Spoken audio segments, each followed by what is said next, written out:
레포기 교회 성도 여러분 안녕하십니까? 오늘 함께 하나님의 전에서 이렇게 얼굴을 맞대고 보니까 너무 좋습니다. 또 온라인으로 또 함께 예배 같이 드리시는 우리 모든 우리 성도님들도 정말 주님 안에서 강건하시기를 간절히 바랍니다. 오늘 아름다운 찬양을 통해서 우리가 하나님께 영광 드리는 것이 얼마나 이 큰 특권이고 또 이 하나님께 우리가 할 수 있는 것이 무엇인지를 또 내가 이 교회에서 아니면 어떤 곳에 있든지 내가 하나님을 위해서 무엇인가를 할 수 있다는 것 그 자체가 우리가 얼마나 소중한지 모릅니다.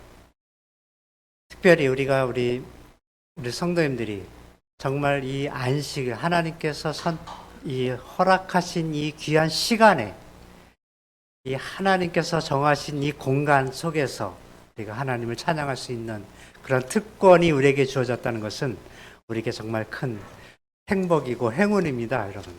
정말 우리가 그러한 행운을 결코 놓쳐서는 안 될 것이다, 이렇게 생각을 하게 됩니다.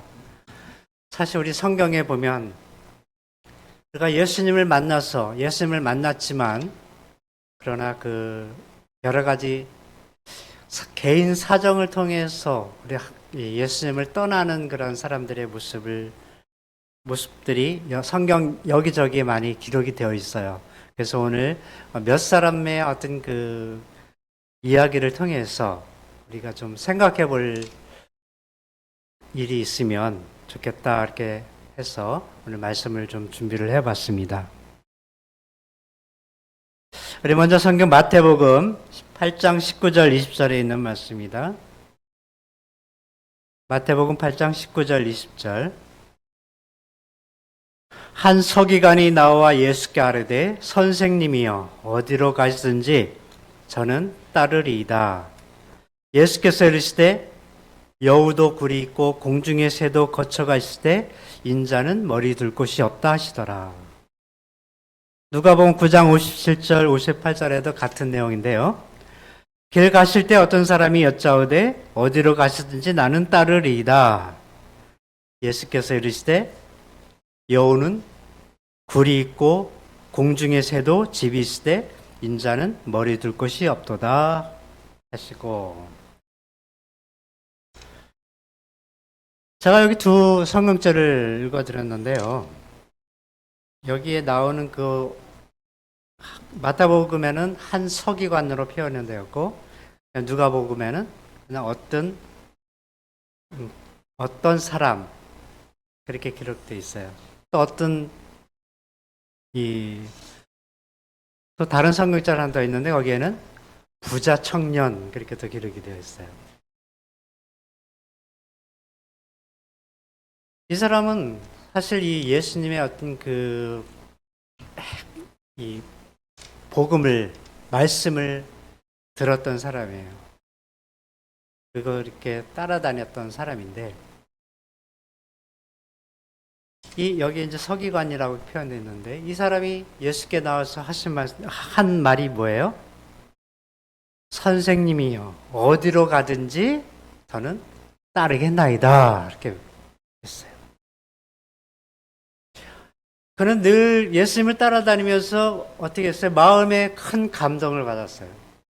마음에 어떻게 보면은 울컥하는 그런 마음을 가지고, 우리가 사실 이 예수님을 따르면서 마음에 감동이 없으면 우리의 열정이나 모든 것이 이게 확 올라오질 않잖아요. 우리가 어떤 말씀을 들을 때에 우리의 마음이 정말 뜨거워지는 그런 경험을 한번 해보신 적 있습니까? 큰 말씀 속에서 정말 내가 주체를 못해서 그냥 마음에 크게 감동받아서 그 당시에 무엇인가 다 할 것 같은 그러한 마음. 사실 여기에 이 서기관이 예수님께서 나와서 정말 내가 예수님께서 어디를 가든지 내가 따라가겠습니다. 그렇게 고백을 합니다.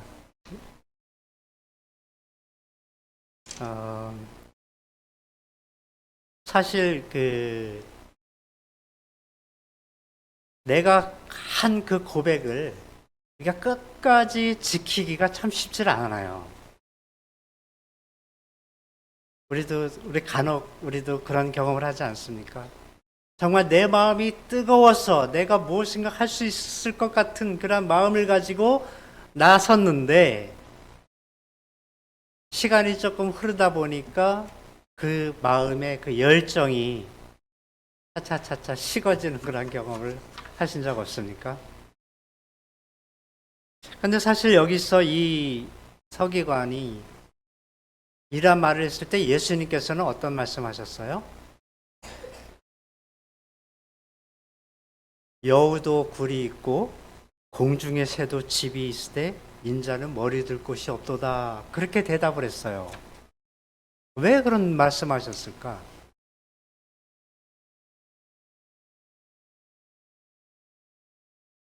이 사실 이 서기관이 이 예수님께서 내가 정말로 예수님을 어디를 가든지 따르겠습니다라고 하는 그런 그 말씀 속에는 그 말 속에는 그 마음의 그 중심에 있는 그런 마음을 예수님께서 보셨던 것 같아요.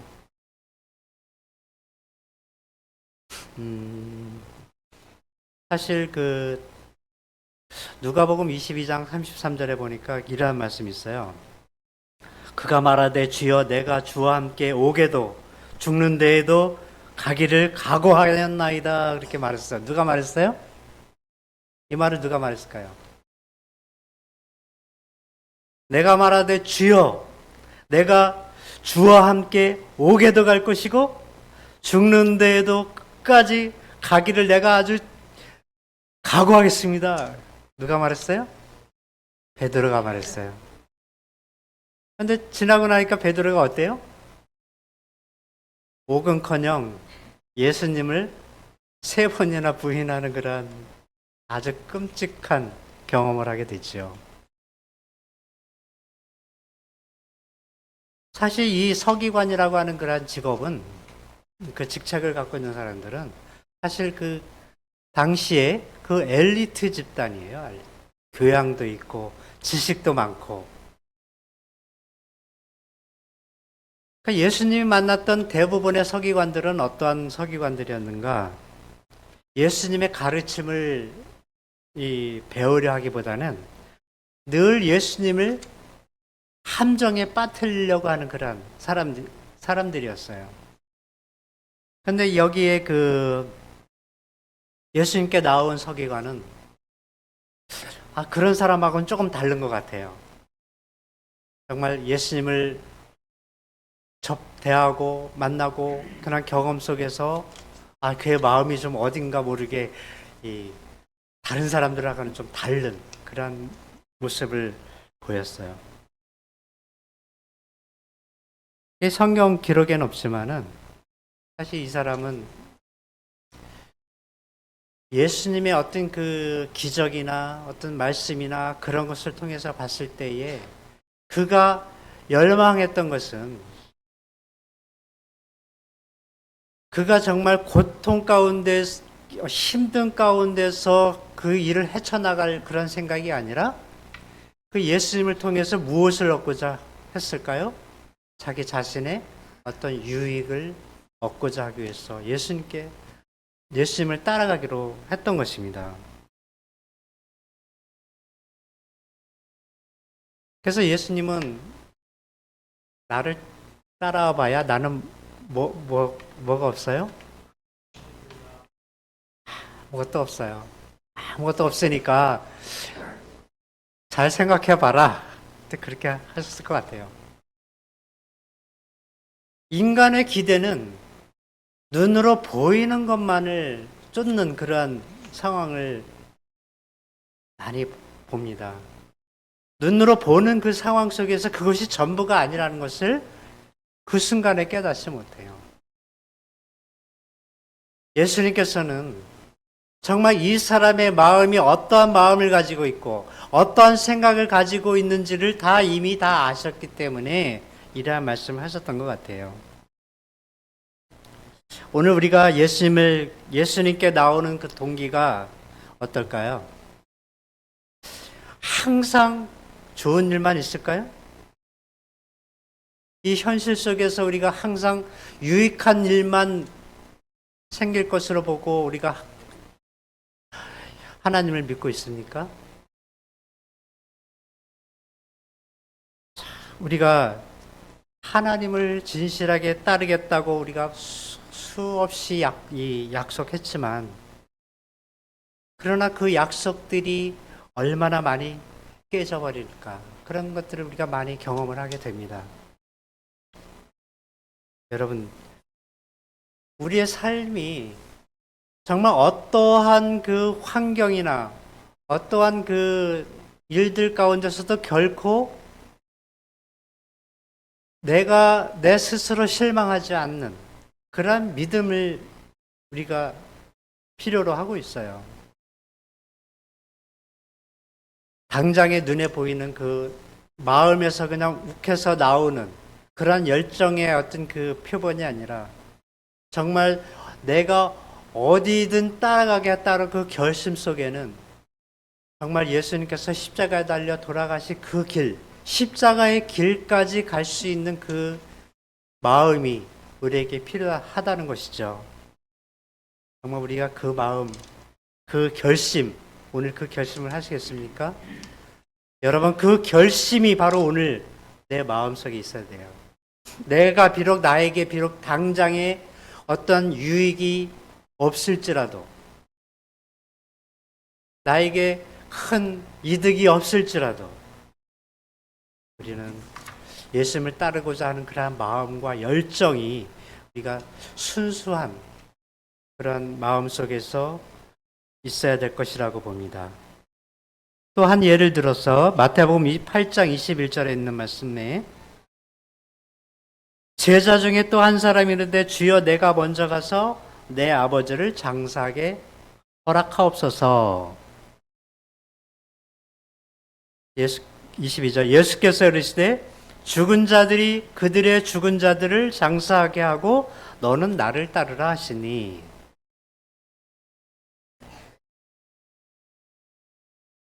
어떤 그 제자 중에 어떤 한 사람이 누구라고는 기록이 안 돼 있지만 주여 내가 먼저 가서 내 아버지를 장사하게 허락하옵소서. 그런데 예수님께서 뭐라 그랬어요?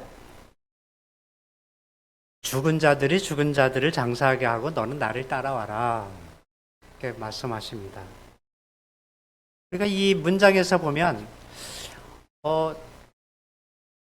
장사를 지내야 되는데 아버지가 돌아가셔서 장사를 지내야 되는데 예수님은 내비두고 따라와라 그렇게 말씀하시는 것 같이 보여요.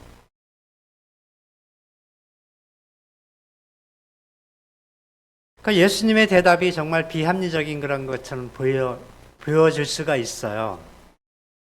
근데 우리가 여기에서 이 당시에 그 이야기의 그 배경에는 그 젊은이의 부친이 어떤 죽었거나 위독한 상태가 아니라 오히려 그 당시에는 건강했고 죽음은 막연한 그 미래의 일이었을 가능성이 있다라고 이렇게 우리 성경 주석에 이렇게 기록이 되어 있어요. 그래서 당장 그 부친이 죽어 있는 것이 아니라 앞으로에 있을 일을 대비해서 내가 나중에 더 있다가 그 아버지를 장사한 후에 나중에 예수님을 따르겠습니다 라고 하는 그런 말이에요.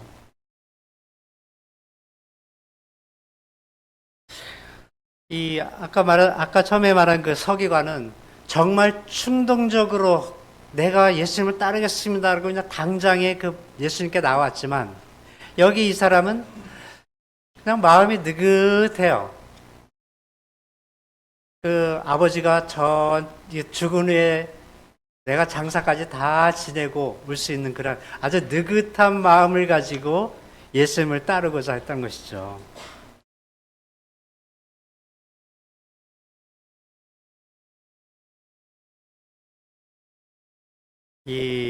그가 정말 즉각적으로 이게 헌신을 하지 않았기 때문에 그 예수님을 따르는 일을 막연한 미래로 이렇게 되돌리는 거예요. 사실 우리의 믿음 가운데서도 적당한 때가 오면 그때 가서 제자가 되겠습니다라고 하는 그런 이 미루는 성격, 미루는 마음. 오늘 당장 급한 것이 아니라 나중이면 되겠지라고 하는 그런 그 믿음을 이 제자는 보였다고 하는 것이죠. 같은 비슷한 말로 누가복음 16장 61절에 또 이런 말씀이 있어요. 또 다른 사람이 이르되 주여 내가 주를 따르겠나이다마는 나로 먼저 내 가족을 작별하게 하소서. 예수께서 이르시되 손에 쟁기를 잡고 뒤를 돌아보는 자는 하나님 나라에 합당하지 아니하니라 하시니라. 사실 우리가 이 핑계가 많아요. 이 인간의 그 핑계는 뭐 어디다 갖다 붙여도 다 핑계를 만들 수가 있어요.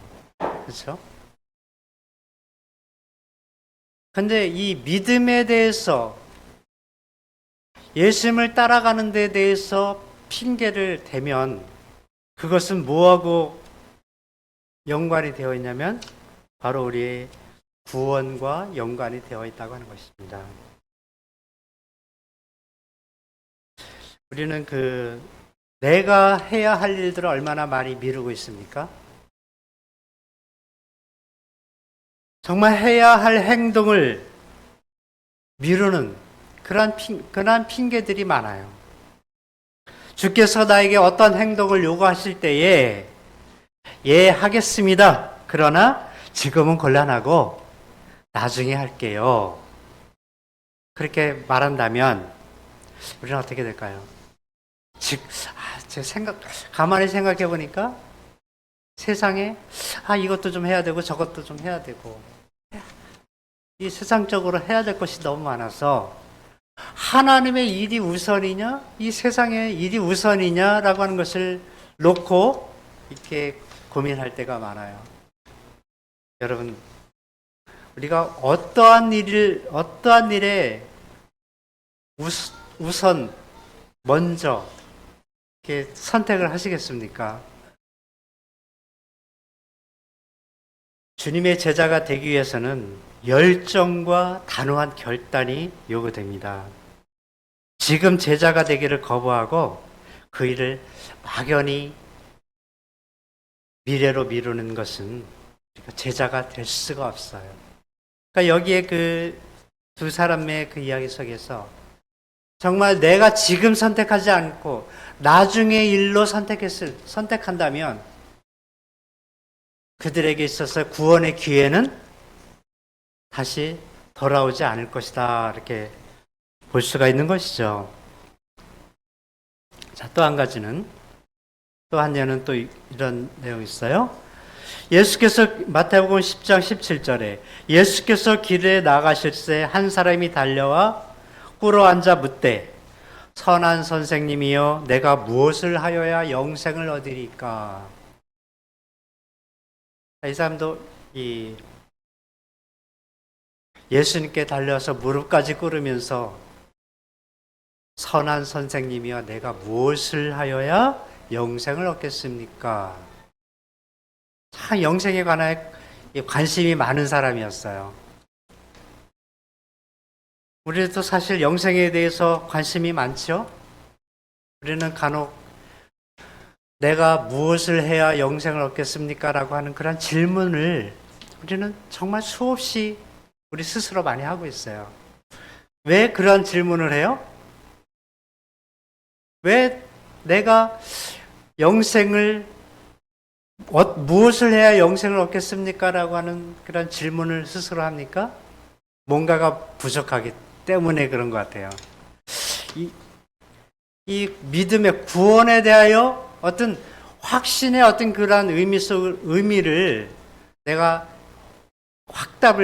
확증을 못한 것, 그것 때문에 우리는 이러한 질문을 할 수 있을지 몰라요. 그러니까 예수께서 말씀하셨죠? 뭐라 그랬어요?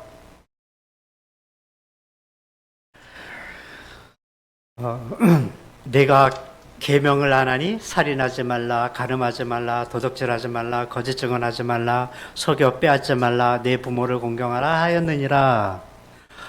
그가 여짜오되 선생님이여 내가 어려서부터 다 지켰나이다.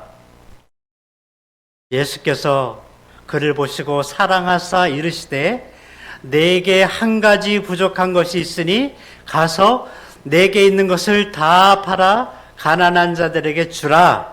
그리하면 하늘에서 보화가 내게 있으리라. 그리고 와서 와라 나를 따르라. 예수님의 대답이에요. 네가 계명을 지켜라 했더니 이 사람이 뭐라 그랬어요? 아, 그 계명은 내가 어려서부터 지금까지 다 지키고 있습니다.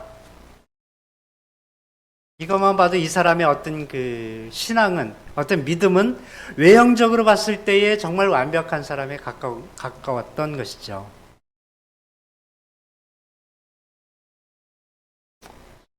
우리가 사실 이 외형적인 그러한 그 신앙이 우리의 구원하고 얼마나 큰 관계가 있는지를 우리가 여기서 알게 되죠. 그래서 그 사람이 어떻게 선택을 했냐면은 22절에 그 사람은 재물이 많은 거로 그 말씀으로 인하여 슬픈 기색을 띠고 근심하며 가니라. 재물이 많은 거로 이 말씀을 일어나요. 슬픈 기색을 띠고 근심하며 가니라 그랬어요. 예수님이 뭐라고 하셨게요? 내 재물을 팔아서 가난한 자에게 나눠주고 그리고 나를 따르라 그랬어요. 내가 지금까지 했던 그런 모든 신앙들이 계명도 지키고 율법도 지키고 뭐 다 이것저것 다 했는데 그래도 부족한 것이 있었다고 한 거예요. 그것은 뭐냐? 바로 내면적인 그 사람의 마음이었다는 것이죠. 사실 저는 여기 예수님께서 이 사람에게 내 재물을 팔아서 가난한 자에게 다 나눠주라 그렇게 말했을 때 정말 그 사람의 아주 모든 것을 다 팔아서 다 나눠주라 하셨을까요? 저는 여기서 예수님께서 하신 그 말씀의 그 중심에는 정말 그의 마음에 어떤 베풀고자 하는 그런 마음들, 남을 위하여 하고자 하는 그런 마음, 그 심중에 있는 그런 마음을 주님께서 이야기하셨던 것 같아요.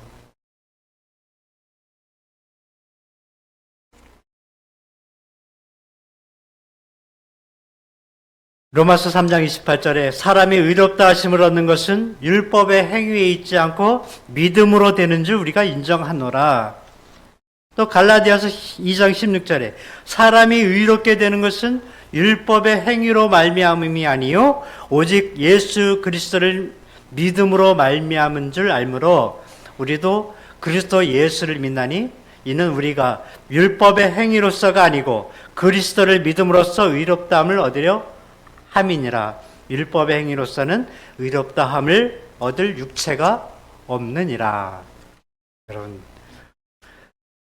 정말 우리가 외적으로 나타나는 그런 모든 성향들은 그것이 구원의 어떤 잣대가 될 수가 없다고 하는 것이죠.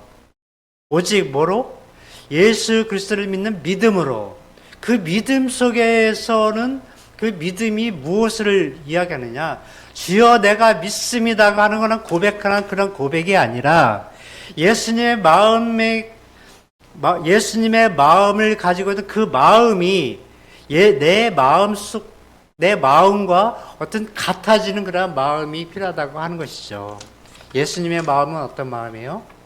정말 모든 것을 다 사랑할 수 있는 그런 사랑의 마음이거든요. 여러분, 우리가 사랑이 없다면 우리는 뭐 같다고? 뺑가려 같다고 했어요. 우리 진정한 내 마음속에 울림이 없으면 그것이 다른 사람에게 제대로 전달되지 않는 것처럼 우리의 믿음은 정말 내 마음에 모든 것들이 울림이 있어야 되는 거예요. 예수님이 이 땅에 오셔서 수많은 병자와 수많은 사람들에게 고치고 말씀을 전파하고 했을 때에 수많은 사람들이 마음에 뭐가 있었어요? 큰 울림이 있었다는 거예요. 그 울림을 통해서 예수님의 제자들이 회심하고 다시 정말 하나님의 복음이 전파가 될 수 있었다고 하는 것이죠.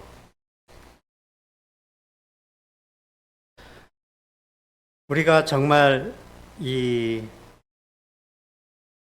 헌신하고 모든 것을 바치고 하는 것들은